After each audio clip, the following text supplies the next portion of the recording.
Victor, I'm sorry to interrupt. I think you have yourself muted. We can't hear you right now. How about that? Perfect. Thank you. Great. Okay, that was my only technical difficulty that I'm going to have in this presentation. So glad that I got it out of the way. So good morning, everybody, or good afternoon, depending on where you are engaging in this webinar. I hope that you found this morning's conversation providing lots of context for the discussion, providing lots of ways to begin thinking about the bigger program, but also the smaller program or our own individual programs. I think these opportunities to talk with colleagues and share ideas and think about the ways in which we are doing our work within context, they are great opportunities. My name is Victor Begay, and I'm Navajo. Do Tachini Bashchin, Nakai Dene Dashache, Do Kia Ani Dashanale. I introduced myself in Navajo for a couple of reasons. I think it's important for those of us who are Navajo to maintain social and cultural protocol, no matter if we are home or in distant lands, but also for those of you who are in the audience, if you're Navajo and you are familiar with your clanships, you now know how we're related. I think those are important components to incorporate, not necessarily just in ceremonial or home-based activities, but also in these kinds of engagements. It's one that it's a practice and protocol that I make sure that I continuously engage in. So this is an interesting format. What I enjoy about teaching and or talking or working in a virtual space is, number one, I've been doing it like many of us for the last 2 years as instructors or as administrators, conducting and working with students in classrooms and or with community members, teachers, staff, faculty, and the like through Zoom. So I hope I'm competent and confident enough to convey what I prepared for you today. I hope I'm able to do it in a relatable way. Please feel free, as we move through this conversation today, please feel free to jump into this discussion. Use the chat box. Use the chat box to comment, to ask questions. This is an important way that I love to have conversations, is it's back and forth.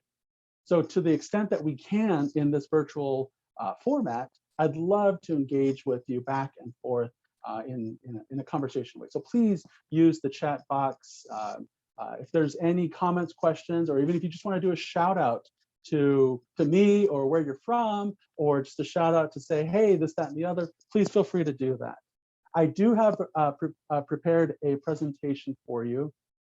I do have my support colleagues working with us. Miranda and Gordana are going to be monitoring and moderating the chat box for me. So I hope you use that. Please feel free to do that. So I'm going to go ahead and share my screen here with you and jump into some conversations. Make sure I can do this. Okay. All right, so you should be able to see my screen now. Sustaining the circle of Indigenous teachers from preparation to retention. This is an effort that I have been involved in for several years now. My friend and colleague, Maria Tenorio, has been the project director of the OIE professional development grants for several years. And we're both based at Portland State University. We have an interesting situation. We have an interesting opportunity. We have an interesting system in which we are working. The approaches that we take in this effort is one that is grounded in community-based knowledge. Now, when we say that, when we say community-based, we're not limiting what community means.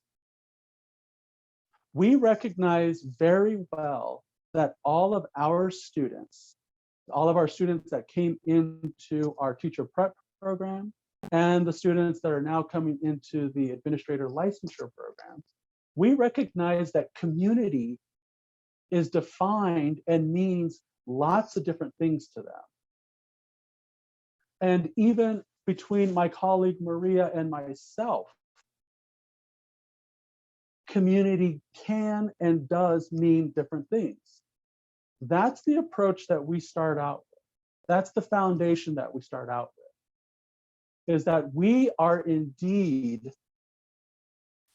conducting the First Nations Administrator and Knowledge Keeper program, but we are very, very attuned to the idea that First Nations and Indigenous and Native American and or American Indian means lots of things to lots of different people.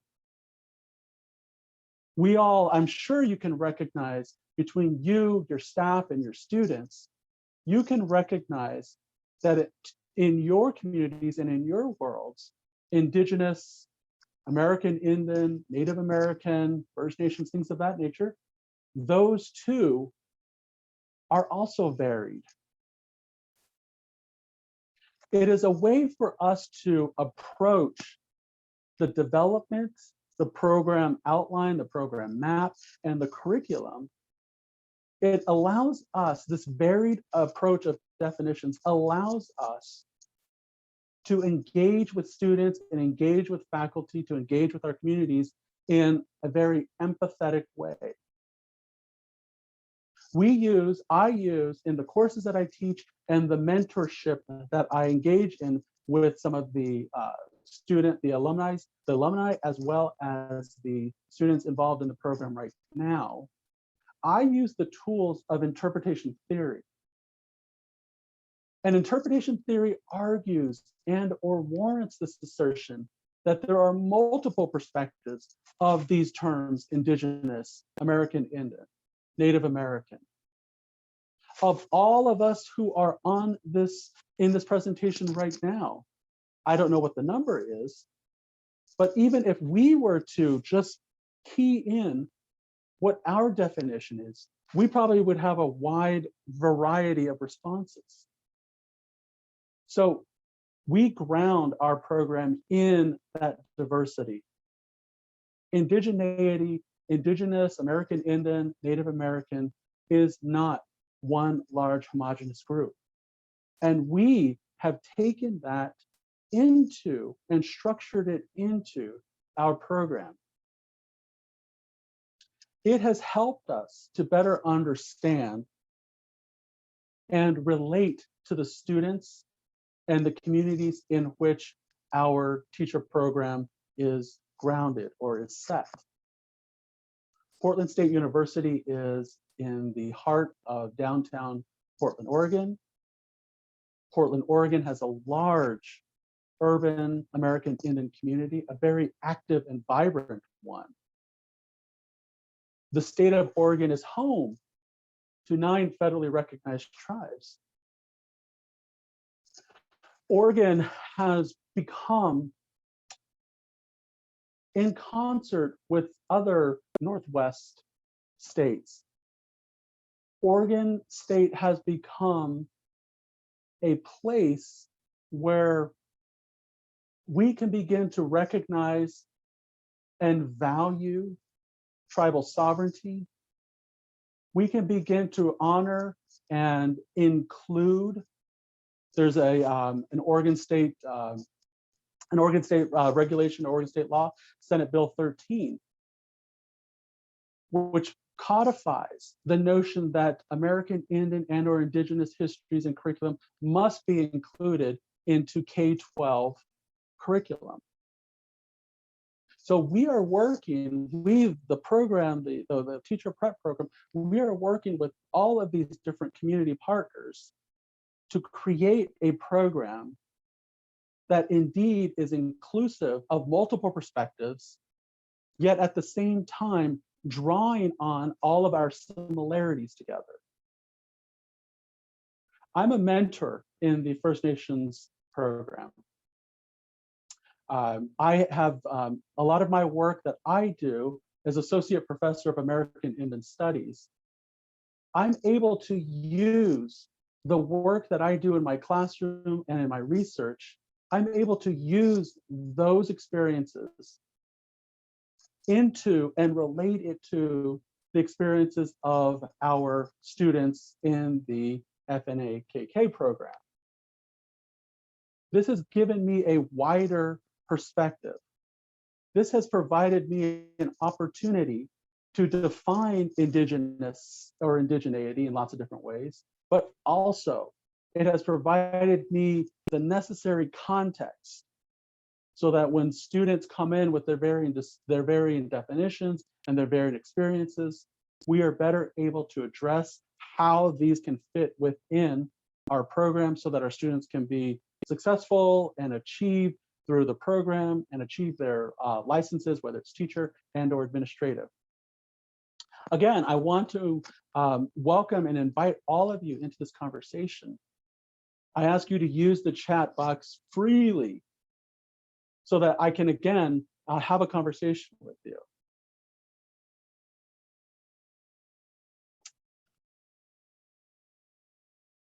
What we've been trying to do is create this pipeline, create this flow of licensure and credentialing experiences.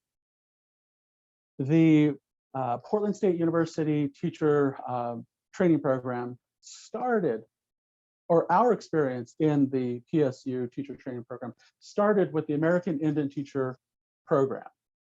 This was an opportunity for the College of Education to procure Native teachers, to support the communities in which Portland State operates.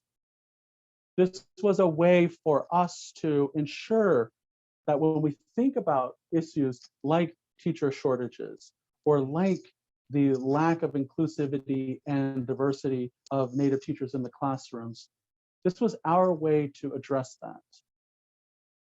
So the teacher program, as you can read there, had started about a decade ago.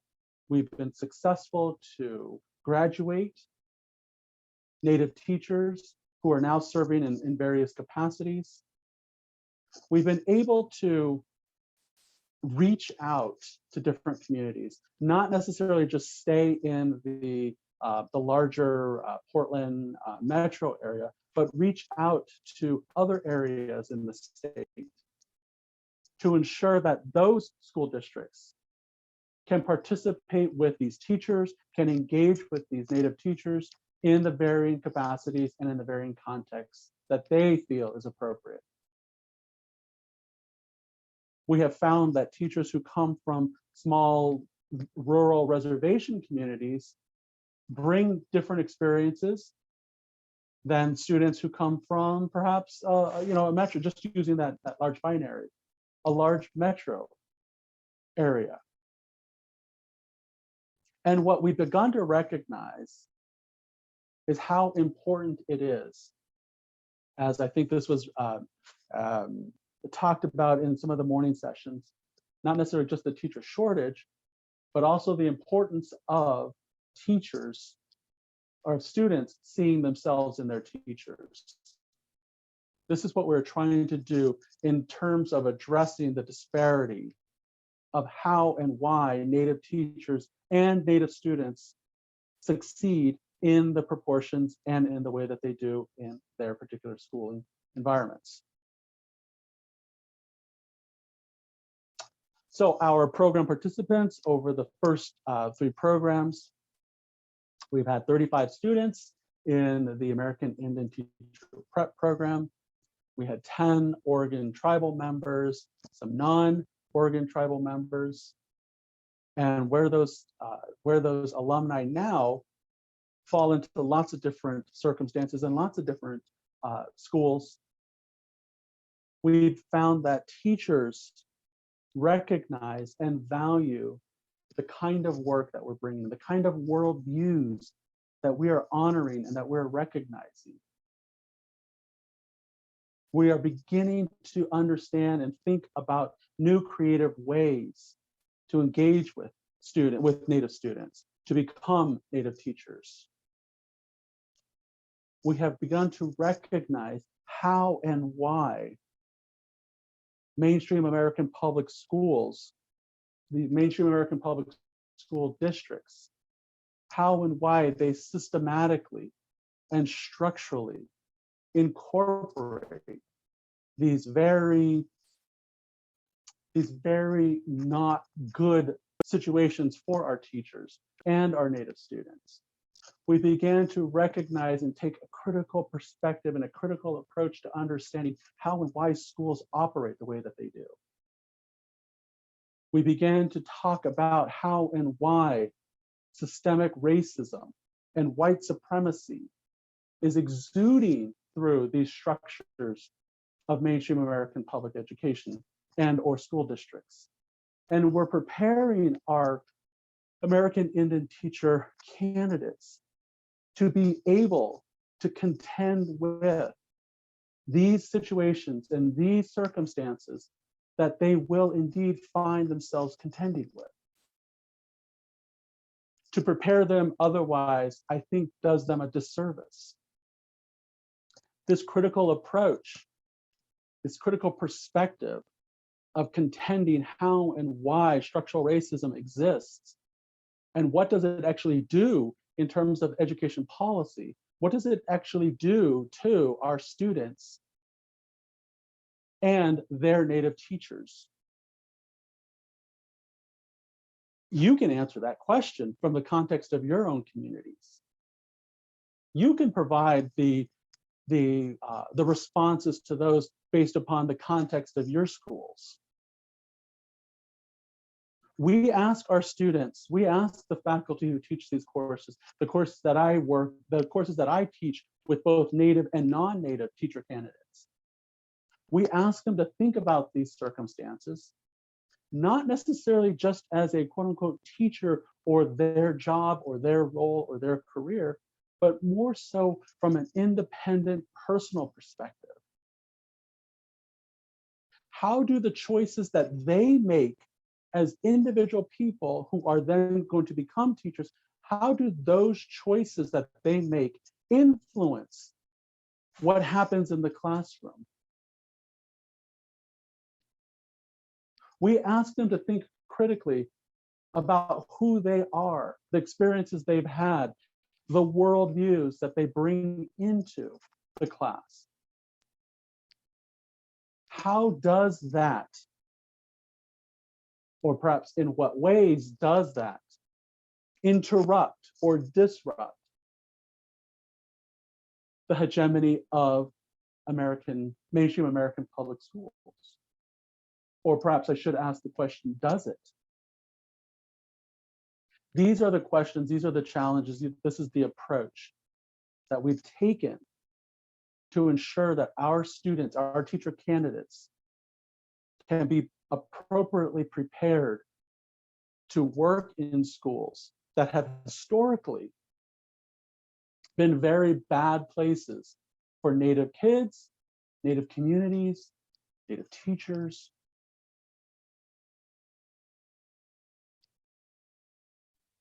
So we have, And okay, yes. to interrupt you for just a moment, we do have a couple of questions and comments I'd like to share. We have from Carmelita, the greatest challenge is to train Native scholars to be teachers off reservation. This creates a big obstacle for them with regard to housing, childcare, healthcare. The solution lies in the hands of tribal colleges. Of 34 TCUs, how is it that we only have 9 with teacher prep? And then I'll also add Andy's. He's curious if your program department or yourself provides any PD for non-Native American citizens who teach and are committed to teaching in our tribal communities. Great question. Okay, the first one about some of the challenges, in regards to housing. There was a comment in the first session about stipends, things of that nature.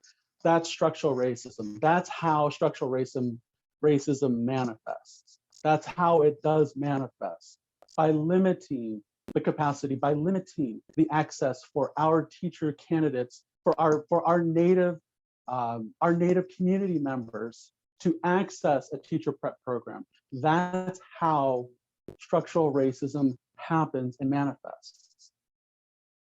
The way how we can usurp that, how we can address that, those are huge, big questions, systemic shifts and systemic changes and things of that nature.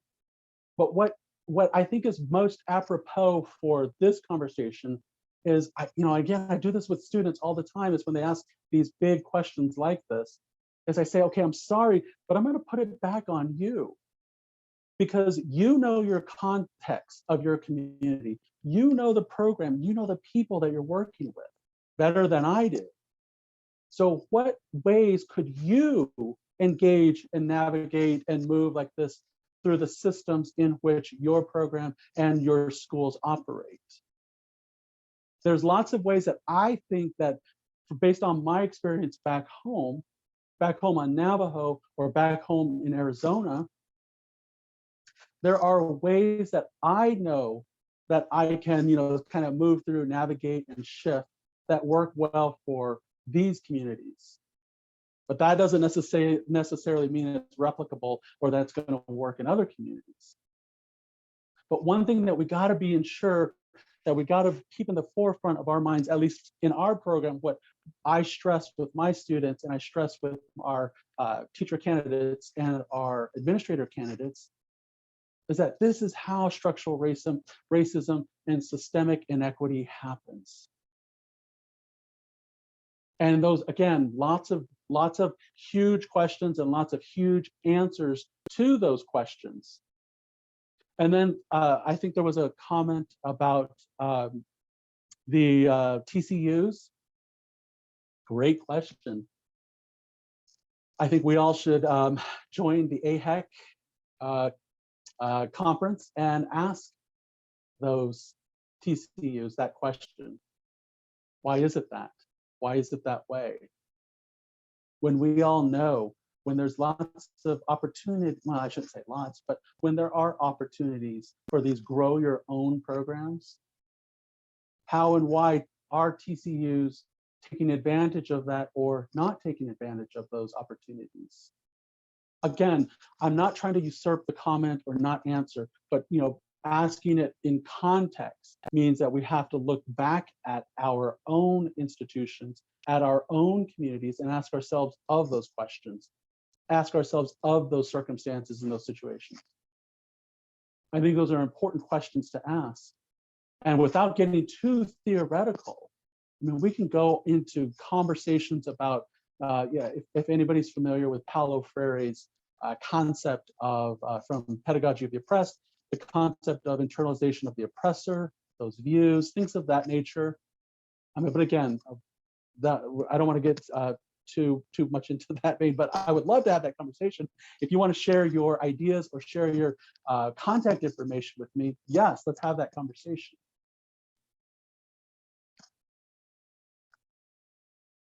It's important, and just addressing the second comment, it is absolutely important that this work and these conversations that we have are accessible to both Indigenous, Native, American Indian, whichever label you use.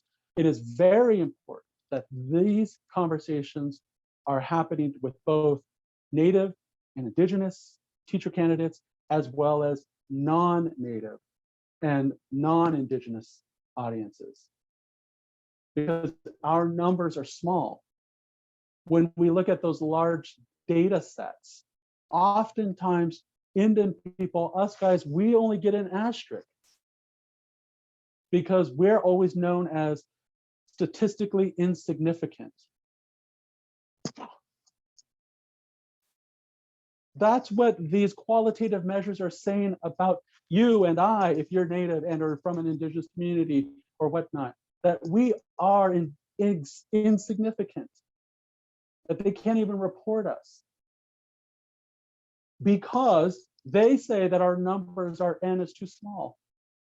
I don't even know who the they are, but there's lots of the they. I say, then let's shift, let's change the way that we are measuring. Let's change the larger data set. Why do we have to use the SPSS if SPSS is so limited? I don't know how to do that per se, but that would be a way to make us Indigenous or Native or American Indian people statistically significant. This PD kind of conversation, this PD workshops, which I do a lot of these conversations with a lot of school districts, both Native and non-Native. They have to be part of this conversation. Non-Native communities, non-Native teachers have to be, non-Native administrators have to be cognizant of and understand, recognize, and value tribal sovereignty. So if it's just us talking amongst ourselves, and we're only one Native teacher in all of our entire building or our entire school district or our K-6 or our secondary schools, if we're only one of thousands, our voices aren't going to be heard. So we have to find those allies and those voices and those advocates to be in this journey with us. And they have to understand the same things that you and I are talking about today. So yes, absolutely. PD workshops for Native and non-Native, Native and non-Native teacher candidates and teachers and administrators, absolutely. Invite them whenever you have these conversations. Invite them when you have Title VI program events. Invite them into your induction. Make them show up so that they can better understand how and why our communities and our schools consistently fail Native students. Okay, gotta drink water here. Okay, so a couple of guiding questions that we use or have used for our project. This is what your colleagues, these are the questions that your colleagues just asked in the chat. How do we disrupt negative experiences that students have had to ensure that teacher candidates graduate and began teaching in Native communities? How do we do that? There's lots of different ways. There's lots of different approaches to doing that. And what we found, again, is building community. And remember, community is defined in lots of different ways. It has to be a what we can consider and what we can call meaningful engagement. And you, again, in your community and in your context, you know what that means for your environment. You know what meaningful means.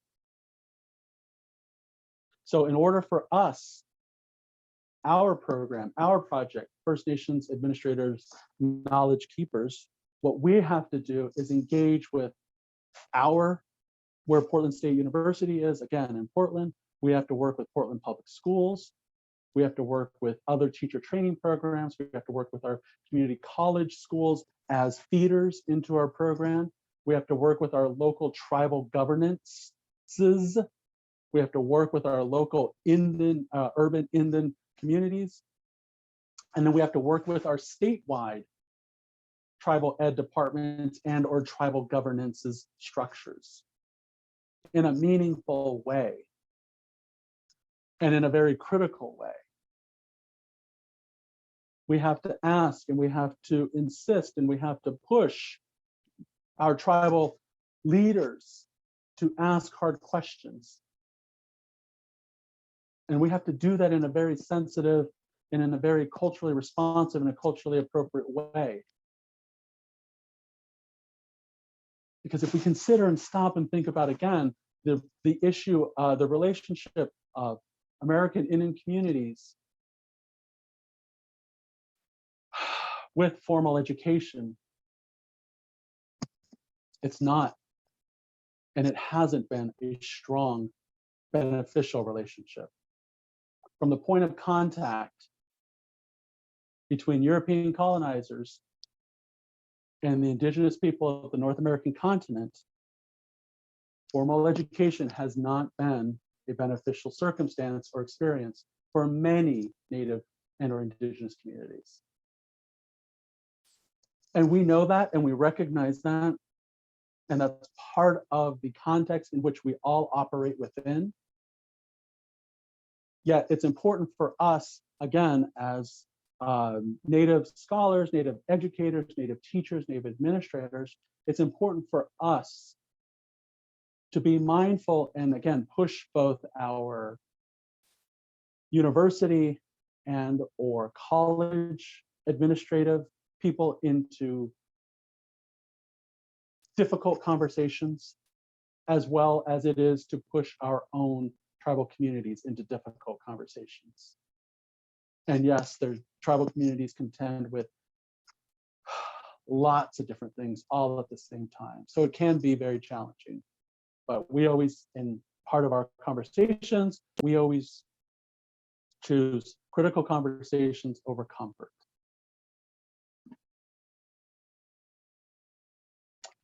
A second guiding question, how could we work with our tribal community partners and strengthen their educational sovereignty by doing so, support critical nation building? Again, this is wrapped up into these conversations and this insight that we're talking about. So when we look at this, what this means to us is that we have to find those advocates. We have to find those advocates in our state legislatures. We have to find those advocates in Portland public schools, in our community college systems, in our university systems, and again, push them into those critical conversations. The time for people to be comfortable, I don't want to say is over, but it's getting close, because far too long, again, far too long, our Native students are continuously being, they're not receiving the benefits and the achievements and the success at the rates that we think they need to be or they should be in some mainstream American public schools. So I have a couple of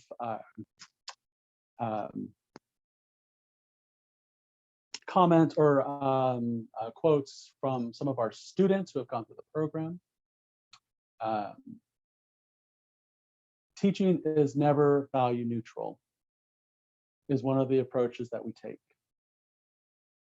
When we go into a math class, when we're teaching our Native students to go become math teachers, to go into the math class, we're also teaching them that you're not only just teaching math. You're not only teaching 1 + 1 or fractions or geometry.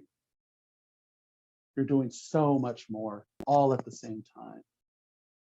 We're asking our students to think about and critique and comment on their own identity as a Indigenous person, as a male, female, non-binary, what categories. All of those different hats that we wear, those symbolic hats, we ask them to think about and consider, when and where do those hats come on? What role do they play in the classroom? How does what we do, the choices and decisions that we make as educators and as teachers, how does what we do and the choices we make influence what's happening in our classrooms? We ask a lot of our teacher candidates. Again, it's part of that critical approach. We examine how our cultural identity influences our interactions and our decisions, because we know that our identities directly impact teaching and learning. I'm sure you know this through lots of different experiences in your own communities, in your own teaching, in your own positions. Our first American Indian Teacher Prep Program graduate, you can see an image of her in the corner. I believe that by having teachers who know the ways of our culture and can pass this on to Native children and non-Natives in a way that increases understanding and inclusion of all people, we will increase acceptance and instill a sense of pride back into our children. And just that one quote, that one paragraph, or that one sentence of a quote is filled with much of these conversations that we're just having in the first part of this discussion. Native children and non-Natives. We can't pretend that our Native teacher candidates are going to go work in a bubble, because they're not. They're going to work in highly complicated, diverse systems. Not necessarily just race and or ethnicity, but socioeconomic status, class-based diversity, gender diversity, neurodiversity, different ways to think about what success and achievement means, diversity, differing levels of teacher preparedness, diversity. These are the kinds of things, these are the kinds of situations that we ask our teacher candidates to begin to think about. And the way that we do that is we start them by thinking about themselves. What is their identity? How does that play into who are you? And then build up from there.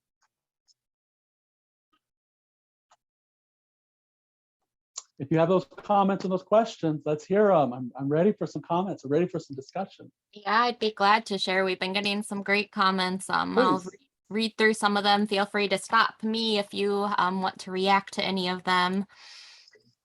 We had Carmelita share that TCUs need support. It takes doctoral prepared scholars to launch teacher prep in TCUs, and thanking you for your work on this.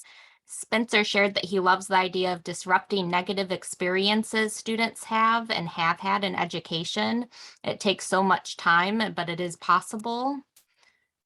Christine shared part of the challenge is also not having enough Native American faculty in many of our IHEs who can serve as models and mentors within the academy to help grow our own. Lisa shared that as a non-Native, she does her best to be mindful, open-minded, and become trustworthy through action and not just words in the work that she does. Still has a lot to learn, and flexibility is key.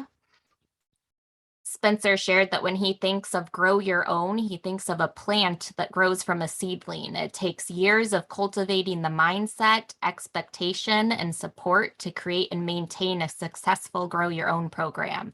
I think it will take intentionality every step of the way, year after year. I think it is creating a culture of students aspiring to the profession. And Absolutely. then, go ahead. Camille shared, I'm thinking of internalized oppression. As a Native teacher and administrator, I feel that our community knowledge is devalued in the face of Western approaches and paradigms. However, in working with communities, the challenge is to decolonize the mindset in our communities so that internalized oppression does not cause Western paradigms to be frozen as the way to teach to learn. I know how frustrating it is, and I constantly hope that this does not discourage Native educators who are trying hard to help impact change. And who was, Miranda, who was the last comment? That was from Camille. Camille. Yeah, oh, and I just took a couple of notes on the other ones, but Camille, absolutely. I too hope that this work is not overwhelming and discouraging, because it is very challenging and it is very time consuming, Spencer. Absolutely. This is work that, and again, as you're probably familiar, this is work that goes beyond contract hours.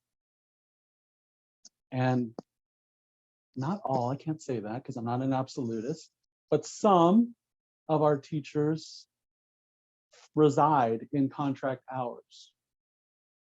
All of our teachers contend with lots of different circumstances. So that's not a judgment value by any means, but it's an understanding of the kind of work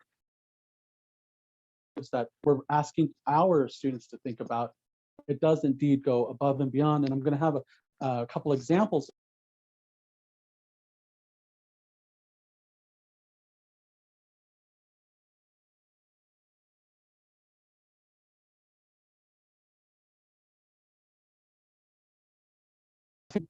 First of all, I'm going to ask all of us to think about this, not necessarily in a binary, okay?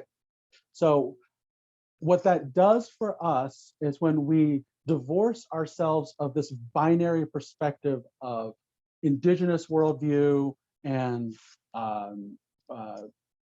Western or European colonialism, okay, we can't think of those two necessarily just as binaries, because it's a complicated, if you will, use a Venn diagram or whatever circumstance you can, or image you can use in your head. It's a complicated mixture at this point. I mean, this country is what, only 200 years old or something of that nature. It's still a very young society. It's a very young country. And we all can appreciate, just by turning on the news or just by waking up every morning, we can see that our society, our country contends with lots of challenging circumstances. And so by understanding and approaching this work, not necessarily from a dichotomy of an us versus them, but rather a combination of what, I don't even know what the right word would be, but what elements are useful for the circumstances and situation of our students from multiple worldviews. That's what I think helps us to better understand and to become strong, empathetic educators. Again, like we're trying to do and ask our students to do in our program. When we think about life and or experiences and or systems from a binary perspective, that means there's always going to be winners and losers, or there's always going to be right and wrong. There's always going to be good and bad. And in my life experiences, I've learned to recognize that there's a heck of a lot more gray area than just good and bad, right and wrong, polar opposites. It's all that gray area that I operate within, that I work in. Sometimes the students that I work with, the teacher candidates that I engage in or I mentor, perhaps on the spectrum of, if you will, using those binaries as opposite ends of the spectrum, maybe student A is right here, student B is over here, student C is right here. So that gray area is a much more valuable place that I have found in working with my students. It has been a much more beneficial space for me in contending with and talking about and better understanding to relate to my students' circumstances, comments, questions, thoughts, whatever it is that, whatever it is that we're talking about that particular day. The internalization of the oppressor's perspective, absolutely. I think that was Carmelita or maybe Camille who brought that up. Yeah, we're contending with colonial circumstances. We're contending with colonial structures and systems. We're contending with Euro-Western neoliberal hegemony, for those of us that want to get a little bit more theoretical. That's what we're contending with. An education system that values autonomy, competition, achievement, market-based approaches to understanding, and knowledge creation that is not based upon our worldviews, but rather an objective third-person view. Those are some of the characteristics in which lots of our schools operate. And yet lots of our kids, lots of our children, lots of our students that come into these systems totally can't relate. come from different worldviews, come from quite different experiences. And this is not, again, this is necessarily a binary, but rather an understanding and a way for us to have a conversation about what approaches and what pedagogies work best for the kids or the students in our classrooms. Every semester, I get a brand new group of students in an American Indian Studies 101 course, 30 brand new students. And I think I create a syllabus based upon the experience of the students from spring semester. And now I have students in fall semester who come with a brand new way. So I have to change what I do. I can't use, relatively speaking, the same approaches with my students in the fall because they come with their own identities and their own baggage.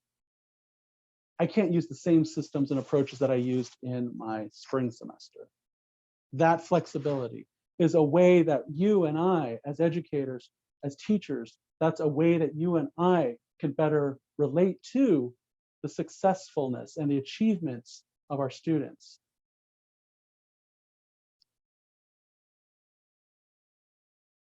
Miranda, one of the, I don't remember the name, but one of you had mentioned in your comment lack of Native scholars. Absolutely, absolutely, and that's why I was doing this. You know, in the teaching world of Zoom, lots of my students do the snaps. Yeah. Teacher prep programs absolutely do not have enough Native teachers, Native scholars to teach these courses.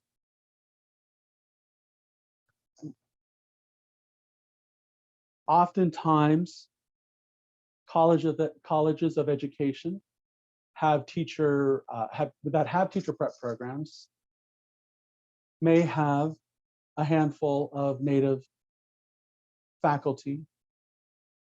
I can think off the top of my head. They're not necessarily all just in a college of education, though. I won't name any names. I won't call out any schools. But we have to ask ourselves, if these institutions, if these universities and colleges want to support and validate these conversations that you and I are having,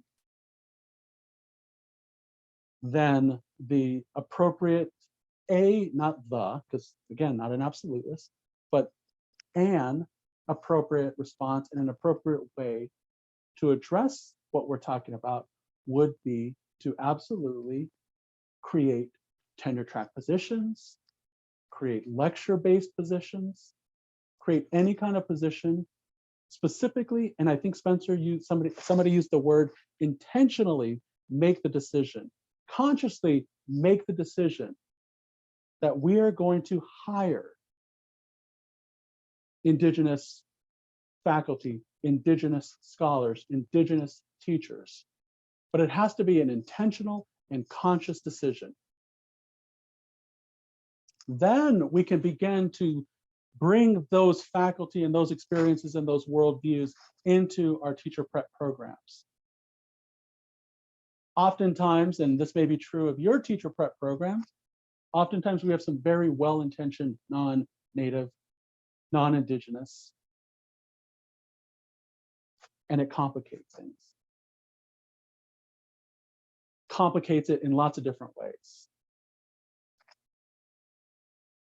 We have, jumping back to this slide here, we have, again, very similar kinds of opportunities for our students, year-round seminars, opportunities, socials, events, engagements, PD workshops. Students who are in the program, they continue to receive ongoing mentorship, access to lots of student support services.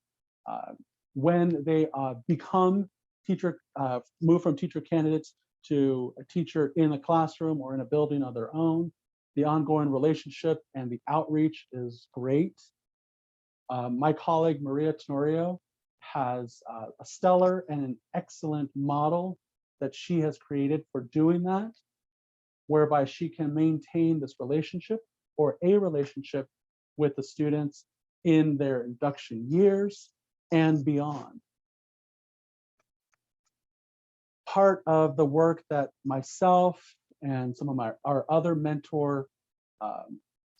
our other colleagues who work as mentors provide professional development workshops to bring these cohorts together to talk about, discuss, and strategize creative ways to, again, be flexible, to learn how to navigate some of those challenging circumstances that they find themselves once they're actually in their classroom or in their building. It is a way for us to ensure the continuation of not necessarily just the skills, abilities, and knowledges per se, but how to relate those skills, abilities, and knowledges into the culture and the context of their classroom and or building and or community in which they find themselves. It's a way that we can continue to support the retention of these students in the program or in the career once they graduate. Victor, this seems like an appropriate time to relay Shauna's question that you've just spoken some to, but I'll share it to see if you have anything else to add. She asks, whether formal or informal, what do you believe the impact of intergenerational Native mentorship has had on your cohorts? In what ways?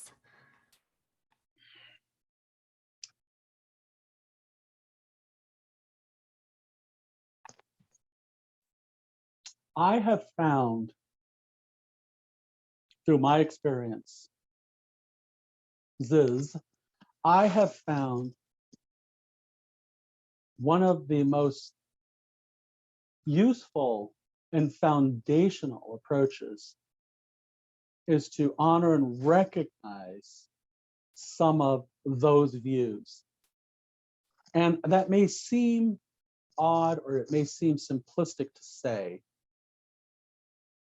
but I know that it happens where we have teacher candidates and or teachers, junior level teachers who talk about or describe certain feelings and or circumstances that they are experiencing in their classrooms and or buildings. And oftentimes those feelings and or experiences are usurped or minimized or devalued. And that could be something maybe structurally, something that happened in the classroom, or it could be, again, something that's happening within the teacher themselves. So some of the ways that I address and I think about that is by validating the experience. Intergenerational trauma is a real thing. Intergenerational pain is passed down. We learn, this is not necessarily just Indigenous people, this is, I think, lots of people. We learn how to feel, how to relate from our experiences and from the generation before us. Lots of those experiences frame how we interpret the world. It shapes the way we define and understand and relate to the world. And if that generation is filled with trauma and or pain from whatever circumstances, it's passed down to us. And what we begin to recognize, understand, and more importantly, value is that we're seeing lots of these kinds of intergenerational relationships dramatically impacting what happens in our classrooms. Not necessarily just on the and not necessarily just from the teacher's perspective and or experiences, but also our students' perspectives and experiences. Because they too bring stuff with them into the classroom. So the approach, the first thing that I do is I value it, I honor it, I recognize it, I call it, I talk about it, I name it, I label it. So that my teacher candidate that I am mentoring, or my teacher that I'm mentoring, understands and knows to some degree that I understand what you're talking about. I understand that large umbrella that lots of Native communities operate under, of the large colonial intrusion, the master injustice, what I start calling it now, the boarding school circumstances of the 19th century and the 20th century, and maybe the 21st century, the diasporic experiences, the minimalization of language use. I understand that I did not experience a Carlisle Indian Industrial School experience. I might be older than some of my students, but I'm not that old. I didn't experience those things in that particular context. But I can relate, I can understand based upon my own worldviews and my own experiences. So I first honor, recognize, and value it. We then begin talking about how are these emotions, how are these feelings, how are these behaviors manifesting in your world as a teacher. Start writing them down, put them on the board, make this complicated web of experiences, this complicated, nuanced web of feelings and emotions and relationships. Step back, look at it, and then begin to ask ourselves, okay, how do I make sense of this? All under the confines, or all under the categories, or the systems of inequity in which we are employed. It's complicated. I'm not telling you anything different than you probably already know. But these are the ways that you and I, as Native scholars and teachers, and moms and dads and aunties and uncles and grandmas and grandpas, this is the way that we can begin to talk about and contending and working with the generations that are coming up behind us, is by having the hard conversation. I think that's one of the ways that I start doing that in the work that I do with lots of school districts. These are the conversations, these are the exercises, the activities that I begin to have with my teachers that I mentor. As this slide here, relational model of Indigenous community of practice congruent with Native values. Absolutely. This is absolutely a way for us to begin thinking about, in a critical perspective, the way that we try to do, or the way I'd like to say that we do in our program.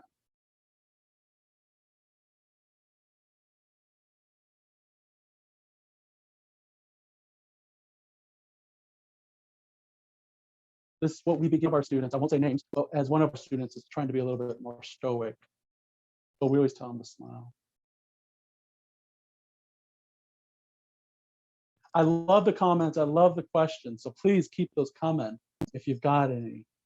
We actually do have a couple more if you'd like to take them now, Victor.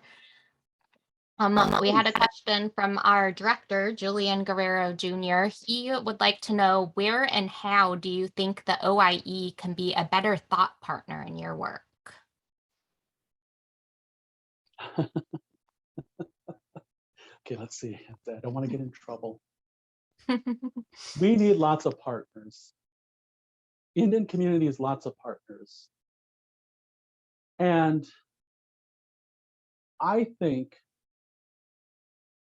institutions and systems, which OIE and colleges and universities are institutions and systems, can support these critical conversations, obviously in financial ways. I mean, that definitely helps, obviously. But it too can begin to think of creative and flexible ways to interpret and redefine perhaps what has been thought of only in one particular way. It's an opportunity for systems and institutions to engage in these critical, awkward, hard conversations. So when I talk with teacher candidates, both native and non-native, and we have, over a quarter or a semester's worth of conversations, when they ask me, they'll say, well, Begay, yeah, I understand, I understand what you're saying about, challenging the systems and, usurp the structures, red power, La Raza, and all that. And I'm like, okay, well, I'm not saying that, but so they say, okay, Begay, I understand what you're saying there, but how and in what ways can we do that? Understanding, again, knowing that we're under the umbrella of these larger systems and structures. How do I not lose my job? How do I make sure that I can pay my mortgage or pay my rent, put food on the table? My response always is to recognize and understand the context in which you and I work. The things that I can do and say in the context of my experiences are different than the context of your experiences. So what works for me, again, may not be replicable to your circumstance. But by understanding, but by me giving you, and in a conversation, a much more perhaps informal conversation, giving you the ways and the ways that I think about what I can do to navigate and shift and challenge in my context, gives you the opportunity to think about it creatively in your own ways as well. OIE can be a thought partner by encouraging courageous conversations, can be a thought partner by advocating for courageousness over comfort. Again, within context. That's the most important thing that we've got to remember in this. That's one of the ways that you and I can ensure that we do become strong advocates. We do support our students and our teachers and our communities in lots of different ways, and yet still be part of the larger teacher career. It's a way for us to be mindful of how context is so important in our circumstances and in the way that we approach how to become critical advocates in education. It's a great question. I would love to continue that conversation with you.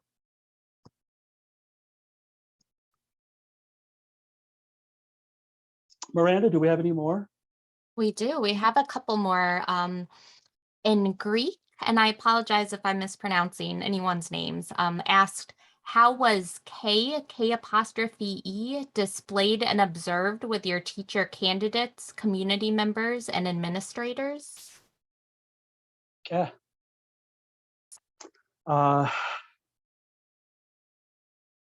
Relationship, balance,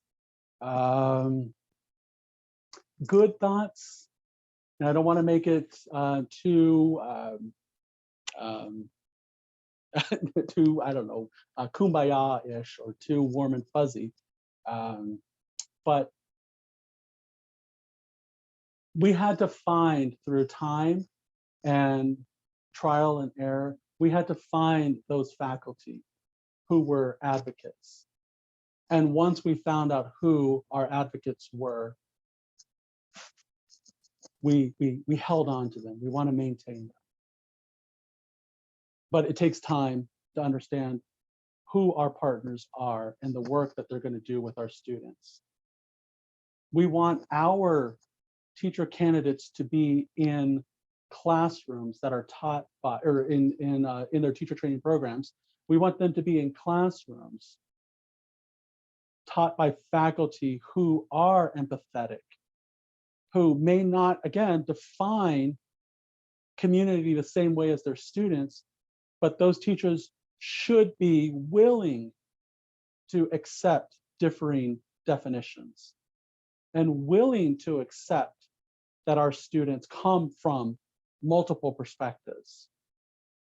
And once we find and found those instructors, those are the ones that we wanted to maintain and keep within working with our students, teaching the classes for our students. And it's time, it's trial and error, it's time. It does take time to find who those partners are.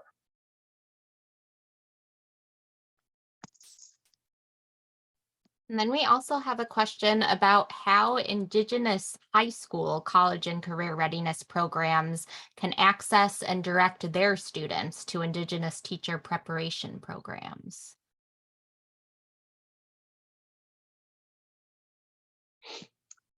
One of the ways that I've recognized how to do this, and I can think of some experiences back home,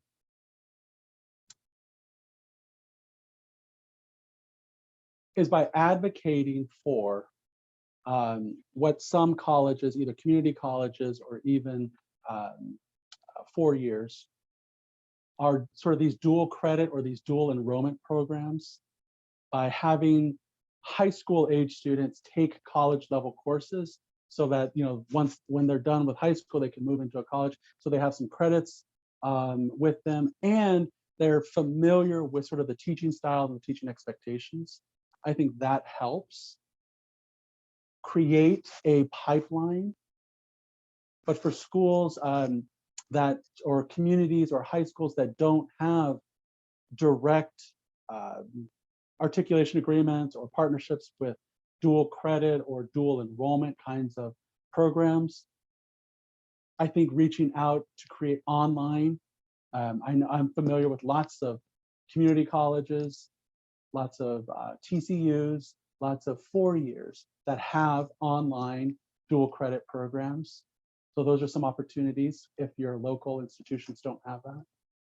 By providing opportunities, and again, a very culturally and critically responsible way to think about what education means. Because we don't want students to engage in a system that is linear and or somewhat finite of opportunity. We want our Native students to engage in systems and experience, education and experiences that are infinite of opportunities and also not linear, but inclusive of different perspectives and different worldviews. We want that math teacher or that science teacher to be mindful of what counts as knowledge or what counts as epistemology. There isn't just a quantitative, qualitative binary. Remember, I told us all earlier, let's divorce ourselves from that binary. It isn't just either or. It isn't just objective or subjective, but all that crazy, complex gray stuff in the middle. I want schools and systems and educators and faculty to recognize that and build that into the wherewithal of their curriculum and their approaches and their pedagogies. And when we do that, we can find perhaps there's some success and some achievement increase with our Native students. That still doesn't mean that it's not challenging work.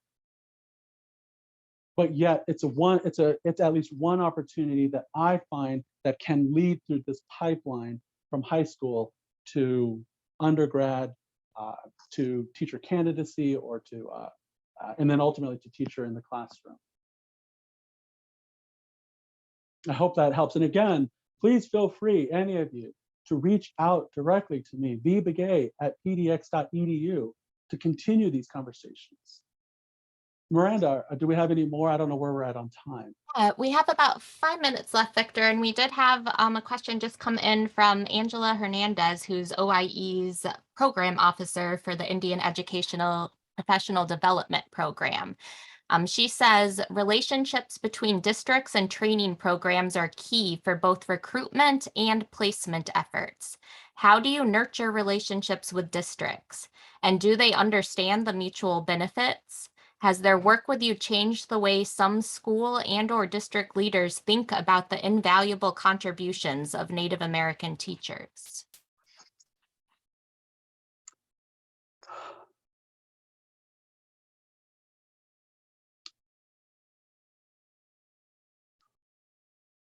When I think about the work that I've done and the work that I will continue to do with public school districts, my first reaction or my first response goes to satisfying different needs. And again, it's one that makes me remind myself that education is a system, it is an institution, and it's got very very directed outcomes and or learning targets. And so if I'm coming into a situation where I'm trying to create a relationship or create a partnership or maintain or rebuild or reimagine a partnership, I have to come in with the understanding of what those particular outcomes, what those particular learning targets, what those particular desires and needs are from the institution, the system, and or the person in which I'm creating this relationship with or maintaining. So that again, it isn't a competition or it isn't a my worldview is the best worldview and the right worldview and yours is wrong, but rather I come into it with understanding the context of the system and the institution and the person. At the same time, I understand my own needs and my wants and my outcomes and come into it with some perspective, some creative avenues to accomplish those. I think oftentimes when I started work as either as a junior scholar or even as a teacher, as a student myself in K-12 public schools, I'm a strong advocate for public schools. I think what I gathered or what I learned from many of those different kinds of experiences is when I tried to confront these structures and not be considerate of other perspectives, and I wasn't practicing empathy, I wasn't suspending my judgment. I think I found myself as a student, as a junior scholar, as an early teacher, I think I found myself in those very complicated situations, those complicated circumstances that ultimately ended with me not necessarily achieving any of the results that I wanted. So over the years, I've learned to be much more empathetic. I've learned to be mindful of the system, the institution, and or the person with whom I am trying to become a partner, so that there are multiple advantages of this partnership for everybody involved.